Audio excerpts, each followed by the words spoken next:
परीक्षा कोई भी हो, मन में उमंग हो, जज्बा हो, लगन हो, आप उस परीक्षा को बेहतर तरीके से पास कर सकते हैं। 21 भी हो सकते हैं। जी हाँ, जयपुर के पूर्वराज ने 21वीं रैंक हासिल की है यूपीएससी की परीक्षा में। आइए बात करते हैं पूर्वराज से। स्वागत आपका समाचार प्लस में। सबसे पहले बहुत बहुत बधाई आपको। किस तरह से तैयारी की आपने?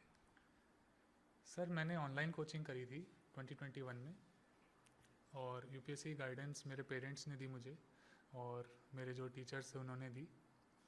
उन्हीं के आशीर्वाद की बदौलत मैं आज यहाँ तक पहुँच पाया हूँ, और ये मेरा सेकेंड अटैम्प्ट है।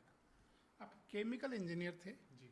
पढ़ाई कर चुके थे, प्लेसमेंट हो चुका था, वहाँ आपने छोड़ा, आईएएस की तैयारी की, किस उम्मीद के साथ?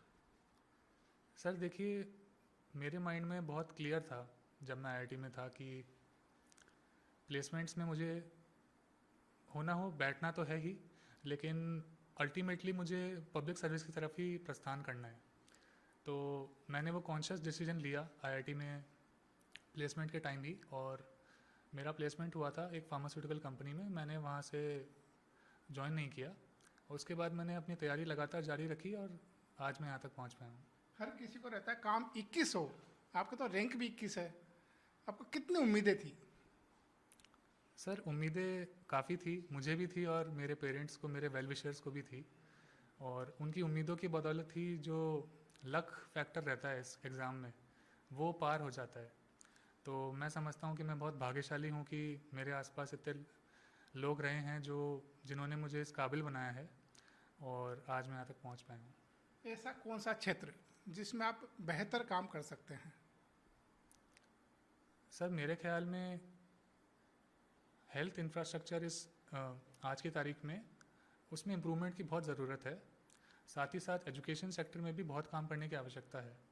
तो मेरी बिल्कुल इस डायरेक्शन में काम करने की तैयारी रहेगी, और मैं इस तरह कार्यरत रहूँगा। आपकी जो माता जी है वो एजुकेशन फील्ड में है, आपको जो कमजोरियां हैं वो बिल्कुल पता होगी, इसलिए आप चाहते हैं कि एजुकेशन में जाएं। जी जी।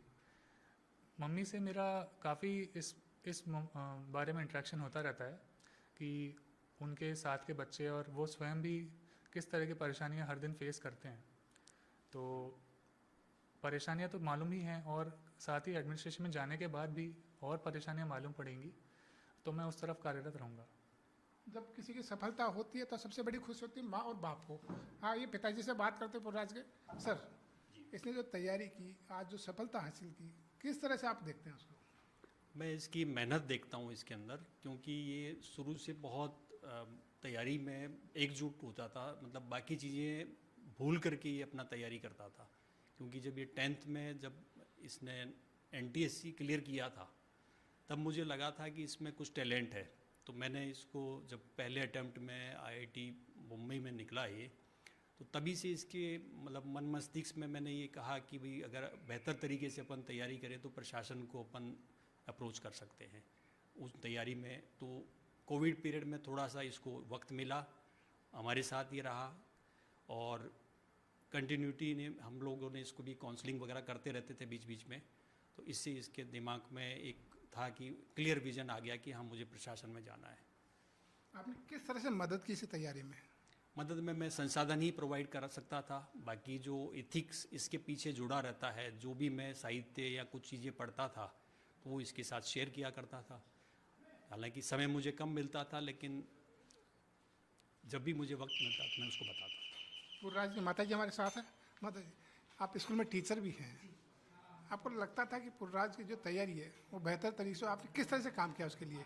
मुझे बिल्कुल कॉन्फिडेंस था कि ये बच्चा ज़रूर कुछ ना कुछ अच्छा करेगा, और क्योंकि ये शुरू से बहुत हार्ड वर्क कर रहा है और सिंसियर रहा है, और जो अपने मॉरल वैल्यूज़ होते हैं उन पे ये बहुत बिलीव करता है और उनको फॉलो करता है। ये सिर्फ किताबों में पढ़ने के लिए या इस तरह से नहीं है, ये उस रास्ते पर चल कर दिखाता है। अपने काम खुद करता है, खुद अपने सेल्फ इसने अपना काम वाम करके घर पे अपने बर्तन भी इवन खुद साफ़ करता है, कपड़े खुद धोता है, और उसके बाद ये अपनी तैयारी भी करता है। ये नहीं कि इसको कोई बहुत ज़्यादा सुविधाएं चाहिए, इस तरह का नहीं है। हार्ड वर्कर इसने। इनका कहना है कि एजुकेशन में काम करने की ज़रूरत है, तो आप जो कमजोरियां हैं वो बताएंगे इनको? मैंने ये मुझसे पूछता है और मैं भी शेयर करती हूँ, क्योंकि हर दिन एक मदर में और उसके चाइल्ड में इंटरेक्शन होता ही है। तो कभी कभी मुझे प्रॉब्लम्स होती हैं, तो वो देखता था कि हाँ ये बहुत सारे ऊपर से ऑर्डर्स आ जाते हैं, लेकिन उनके लिए फील्ड में वो सब चीज़ें संसाधन नहीं है, तो वो जानता है कि कहाँ मुझे करना है, कहाँ इसमें कुछ कमियाँ चल रही हैं। आज के दिन को किस तरह से लेती हैं आप? एक साधारण दिन है, बस ये कि इसने हार्ड वर्क किया और ये इसको सक्सेस मिली। इसने मतलब ये कोई चमत्कार नहीं हुआ, ये शुरू से इसने स्टेप बाय स्टेप अपना काम किया, इसने बहुत मेहनत की, अचानक से सोचा और तैयारी चालू कर दी, ऐसा नहीं है।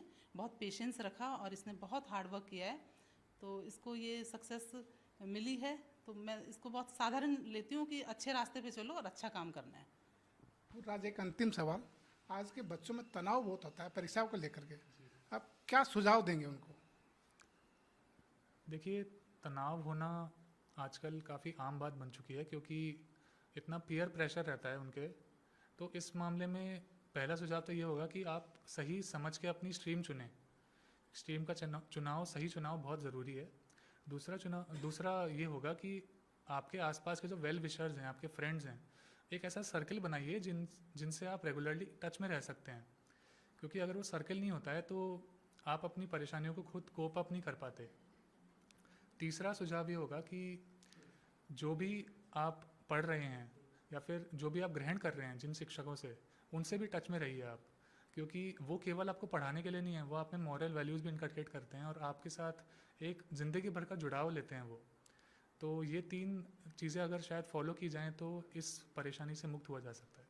ये है पुर्राज सिंह जिनका मानना है कि अगर आपका लक्ष्य निर्धारित है और आपका सर्कल अच्छा है तो सफलता आपसे दूर नहीं है। धर्मेंद्र सिंघल, समाचार प्लस, जयपुर।